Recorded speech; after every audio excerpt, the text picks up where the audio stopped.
আজ বরিশালের আগুইলছড়া উপজেলায় জাতীয় মৎস্য সপ্তাহ ২০২৫ উপলক্ষে র্যালি, উদ্বোধনী অনুষ্ঠান, আলোচনা সভা ও পুরস্কার বিতরণী অনুষ্ঠিত হয়েছে।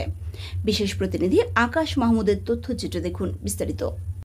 অভয়াশ্রম গড়ে তুলি, দেশি মাছে দেশ ভরি, এই প্রতিপাদ্যকে সামনে রেখে বরিশালের আগুইলছড়া উপজেলা পরিষদ হলরুমে উপজেলা নির্বাহী কর্মকর্তা লিখন বণিকের সভাপতিত্বে আলোচনা সভায় উপস্থিত ছিলেন আগুইলছড়া থানা ভারপ্রাপ্ত কর্মকর্তা অলিউল ইসলাম, উপজেলা কৃষি কর্মকর্তা পীযূষ কান্তি রায়, উপজেলা মৎস্য কর্মকর্তা মানিক মল্লিক, আগুইলছড়া উপজেলা বিএনপির সদস্য সচিব মোল্লা বশির আহমেদ পান্না, বরিশাল উত্তর জেলা বিএনপির সদস্য ও আগুইলছড়া উপজেলা বিএনপির যুগ্ম আহ্বায়ক সারোয়ার হোসেন মিয়া, উপজেলা প্রেস ক্লাবের সভাপতি এইচ.এম. মাসুম, সাধারণ সম্পাদক আকাশ মাহমুদ, সাংগঠনিক সম্পাদক তাজদিদ হায়দার সাজিদ, উপজেলা মৎস্যজীবী দলের সভাপতি আলামিন আকন, সাধারণ সম্পাদক শাহিন হাওলাদার সহ মৎস্য চাষিরা।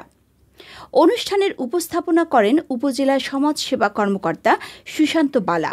অনুষ্ঠান শেষে উন্মুক্ত জলাশয়ে পোনা মাছ অবমুক্ত করা হয়।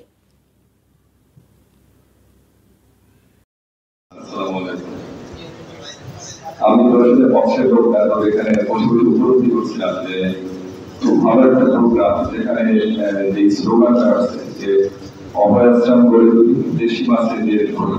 তো অনুষ্ঠানে যারা যারা উপস্থিত আছেন সম্মানিত সুধী, সবাইকে আমার পক্ষ থেকে সালাম এবং শুভেচ্ছা জানাচ্ছি।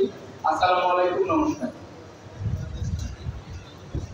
প্রথমেই আমি বাংলাদেশের যে মৎস্য চাষের ভ্যারাইটি, আমার চাকরি সূত্রে আমি এই বিষয়টা খুব বেশি পরিমাণে দেখতে পেয়েছি। আপনারা অনেকে হয়তো জানেন যে আমার বাড়ি হচ্ছে হাইমচর উপজেলা, আমার নিজের বাড়ি। মেঘনা বেষ্টিত এলাকা, ইলিশ মাছের এলাকা। ছোটবেলা থেকে আমরা চাঁদপুরের মানুষ প্রচুর পরিমাণে মাছ দেখতাম। ইলিশ মাছ নদীতে বিশাল বড়